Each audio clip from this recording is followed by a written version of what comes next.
Bwana wabariki. Kwa jina anajulikana Nabii Felix David Mwasomo kutoka kwenye maskani ya maeneo ujumbe saa kutoka jijini Arusha nchini Tanzania.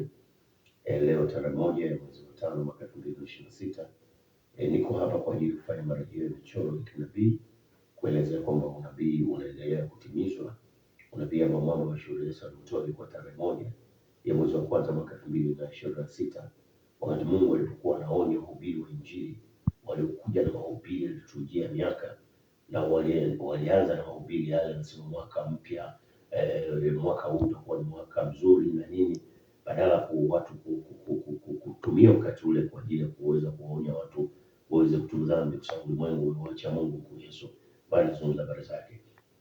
Sasa katika yale maonyo kwa Mungu mashuhuri Yesu alitoa tarehe 1 ya mwezi wa 1 mwaka 2026, Mungu mashuhuri Yesu alieleza kwa mwaka huu utakuwa ndio mwaka mbaya zaidi kwa kutokea katika moja kati ya hii miongo kadhaa katika ulimwengu huu kuelekea siku hizo mwisho. Na tayari nimeona mwaka huu tayari katika yale maelezo Mungu mashuhuri Yesu alieleza kwamba watu mashuhuri duniani watafariki dunia, lakini pia Mungu alieleza habari ya matukio mbalimbali makubwa kama vile ajali, na Mungu mashuhuri Yesu alieleza pia kwamba huu mwaka utakutwa na rekodi ya vita, na tayari nimeona vita kule Mashariki ya Kati. Kwa leo hapa niko kwa ajili kufanya marejeo kwamba tayari watu mashuhuri wameshafariki dunia.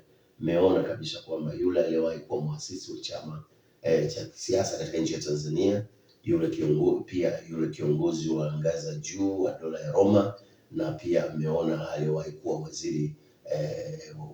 waziri mashuhuri sana katika nchi ya Tanzania amefariki dunia. Na hapa naweza kueleza tayari kuna watu wengine wawili mashuhuri katika nchi ya Tanzania wamefariki dunia.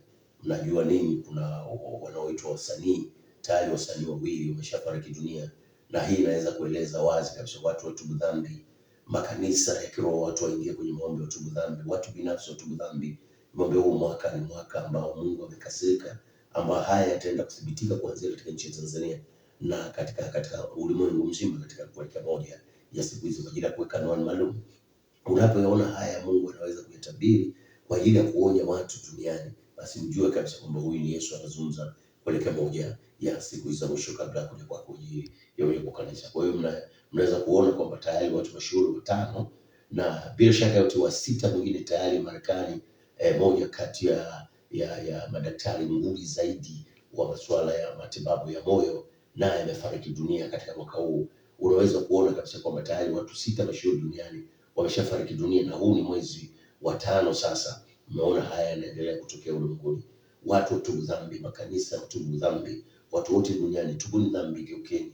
Mwamba wa shauri Yesu amekasirika. Ulimwengu huu unaenda kukutwa na mambo mabaya zaidi kwa kutokea katika mwaka huu ambao tayari anwani zake zimeshaanza kudhibitika katika michoro ya kinabii. Kwa hiyo unaweza kufuatilia jumbe mbalimbali kupitia mtandao wetu wa YouTube wa Felix Mwasomo Ministry. Unaweza kufuatilia na jumbe zetu zinatoka kwa mtindo series. Fuatilia series ya kwanza mpaka mwisho kila ujumbe, na jumbe hizi za kinabii. Usitumie kila kwa cosmology wala usitumie kila kwa theolojia. Unapaswa kumuuliza yeye Mwokozi, yule Mungu ufunuo. Lakini pia mtandao wetu wa TikTok ni mtandao maalum tunatumia kupandisha nabii mbalimbali na matukio ya nabii, kwa maana zile nabii zilizotimia, na mpaka sasa nabii 162 zimekwisha timizwa. Hii kuonyesha kwamba Mungu mkuu Yesu anaujua mwisho tangu mwanzo. Unapoona haya ujue kabisa mwamba mkuu Yesu anathibitisha michoro katika lugha hii ya kinabii. Tubu dhambi, kiuka mambo wa shauri Yesu anarudi moja kwa siku hizi. Sauti ile neno Bwana Yesu Kristo ndiye Mungu mkuu, Yehova kutotona katika Mungu mkuja. Amen. Hali mbaya sana inaenda kutokea ulimwenguni. Kama kuna wachungaji na wahubiri wa Injili, mitume na manabii, walimu na wainjilisti, kama wamesema kuna amani, sawa? Mimi nawaambia hakuna nini? Amani. Ninaona vifo, ninaona hali mbaya itawakumba dunia. Ambayo hali mbaya sana. Na baadhi ya maeneo mtaona mabadiliko makubwa ya hali ya hewa kutokea na jua kali sana ambayo ndio kurekodiwa. Kwa nini haya yanatokea? Kwa sababu watu wametenda nini? Dhambi. Na leo watu wanaendelea kutenda nini? Dhambi. Leo ndio uzinzi upo. Leo ndio unywaji wa pombe na kila ghasia. Yesu kaibeba dunia hii mgongoni mwake. Umeelewa? Kwa nini? Kwa sababu hii dunia inastahimili kwa sababu ya damu yake iliyomwagika pale mwanzo. Kutoka kwenye karne ya kwanza. Maana leo unaweza kufanya shughuli zako. Unaweza kuendelea kudanganya dunia. Ni lazima. Lakini alikupa muda. Alikupa nini? Muda. Watu wanaendelea kutenda dhambi duniani. Watu kizazi hiki hakitaki tena kusikia toba na msamaha wa dhambi. Hawataki kujiliwa tena na Yesu. Wamejikita kwenye mafundisho ya uongo. Wamejidhatiti kwa uongo na kujenga hoja za uongo. Ole wao wasiotubu dhambi, kwa sababu Yesu anarudi moja hapa siku hizi. Ananiambia waambie watu wote duniani, waambie watu wote, waambie makasisi wote, mwaka huu walioanzisha mwaka wao ni mwaka wa vilio kwa makasisi. Narudia tena, mwaka wa vilio kwa nani? Kwa makasisi. Niwaambia dunia inaenda kupoteza watu mashuhuri. Dunia inaenda kukutwa na hali mbaya ambayo haijawahi kurekodiwa katika historia kwa ujumla. Kwa nini? Mambo mashuhuri Yesu amekasirika. Watu wameingiza mambo ya uongo duniani. Na ikumbukwe wamefanya makosa mengine. Wamepitisha ushoga na usagaji kanisani. Roma wamepitisha nini? Ushoga kanisani na usagaji. Mambo amekasirika. Mwaka jana mmefanya dhambi nyingine, tarehe 21 mwezi wa 9 mwaka 2025. Wameigawa nchi ya Bwana. Sasa wasubiri. Si wamesema huu mwaka mwema. Si mmesema huu mwaka mwema, sawa? Lisikie neno la Bwana. Huu si ndio mwaka wenu mwema mliojitungia wenyewe. Lisikie neno la Bwana, mwaka wa vilio na maombolezo duniani. Hali mbaya inaenda kutokea ulimwenguni. Matetemeko makubwa yanaenda kutokea. Hali za volkano na matishio mbalimbali. Ajali kuu zinaenda kutokea ulimwenguni. Mungu amekasirika. Dunia itapoteza watu mashuhuri. Ibaki hivyo hivyo. Watu nani? Mashuhuri watafariki. Kama ulipata bahati ya kuzungumza na madaktari, labda walikosema chanzo cha kifo chake ni nini? Kwa sababu hatujasikia kama mzee Kambi alikuwa akiugua.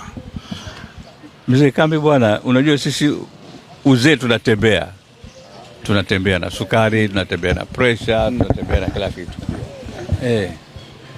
Sasa yeye mpaka amefika hapa, alipofika hapa tu alikuwa shafariki. Alifika hospitali tayari alikuwa shafariki. Shafariki ndio.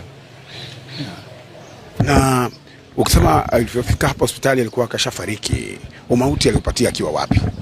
Akiwa njiani, akiwa analetwa toka ofisini, njiani kwenye gari kufika hapa tena wanampokea, kumbe sio mwenzetu. Na alikuwa akisumbuliwa na nini ambacho kilisababisha watu wamwaishe hapa hospitali? Pale kazini alikuwa anasema hajisikii vizuri tu, lakini baada ya kazi akawa kwamba na hema hivi na nini, ndio akaona ngoja mlete hospitali. Lakini yeye ni kwamba na pressure na sukari, ni maradhi anayo siku nyingi. Msanii Selemani Ramadhani Vunde alimaarufu Spark amefariki dunia leo tarehe 27 mwezi wa 4 2026.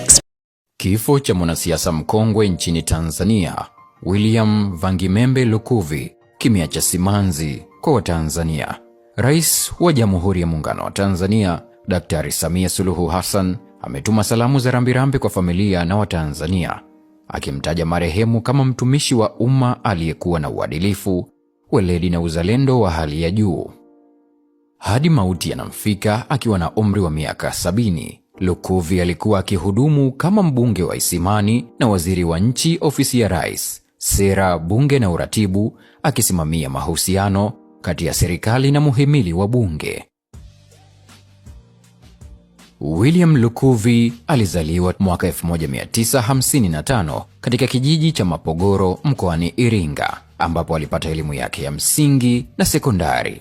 Baada ya kuhitimu masomo ya sekondari, alielekea mkoani Tabora ambako alijiunga na chuo cha ualimu Tabora TTC na kuhitimu stashahada ya ualimu mwaka 1975, kabla ya kujiendeleza zaidi katika taaluma mbalimbali zilizomjengea msingi wa uongozi. Kabla ya kuingia kwenye ulingo wa siasa za kitaifa, Lukuvi alihudumu kama mwalimu kwa takribani miaka 5, akijenga msingi wa uongozi kuanzia ngazi ya darasani. Alianza harakati zake ndani ya Chama cha Mapinduzi kupitia Umoja wa Vijana UVCCM. Mwaka 1995 ndipo aliingia bungeni rasmi kwa mara ya kwanza akiwa mbunge wa Isimani, jimbo ambalo amelitumikia kwa vipindi 7 mfululizo hadi mauti yanamfika, akijulikana kama mmoja wa wabunge wa kongwe na wenye ushawishi mkubwa katika bunge la Jamhuri ya Muungano wa Tanzania. Katika maisha yake ya utumishi, Lukuvi aliaminiwa na marais wa awamu 4 tofauti, akihudumu katika nyadhifa mbalimbali.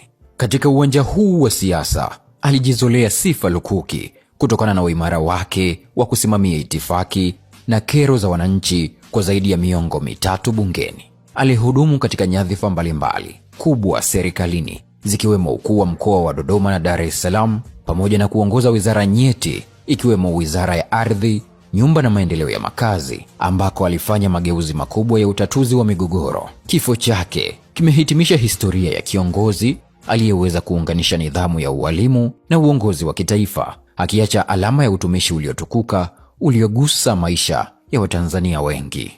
Ameacha alama kama kiongozi asiyeyumba. Kifo chake kimeacha pengo kubwa katika safu ya uongozi wa CCM na serikali, huku akibaki kuwa mfano wa uaminifu na utumishi uliotukuka kwa taifa la Tanzania. Mungu ailaze mahali pema peponi roho ya mpendwa wetu William Vangimembe Lukuvi. Bwana alitoa na Bwana ametwaa, jina lake lihimidiwe. Kanisa Katoliki nchini Tanzania linaomboleza kifo cha aliyekuwa askofu mkuu wa jimbo kuu la Dar es Salaam, Mwadhama Polycarp Kardinali Pengo. Kulingana na taarifa iliyotolewa na askofu mkuu wa jimbo kuu la Dar es Salaam, Yuda Tadeus Ruwaichi, Kardinali Pengo amefariki dunia Februari 19 usiku wakati akipokea matibabu katika taasisi ya moyo ya Jakaya Kikwete jijini Dar es Salaam. Msiba kwa ajili ya kuomboleza kifo cha ndugu yetu, mzee wetu, muasisi wetu na aliyekuwa gavana wa kwanza wa Benki Kuu ya Tanzania, hayati Edwin Mtei.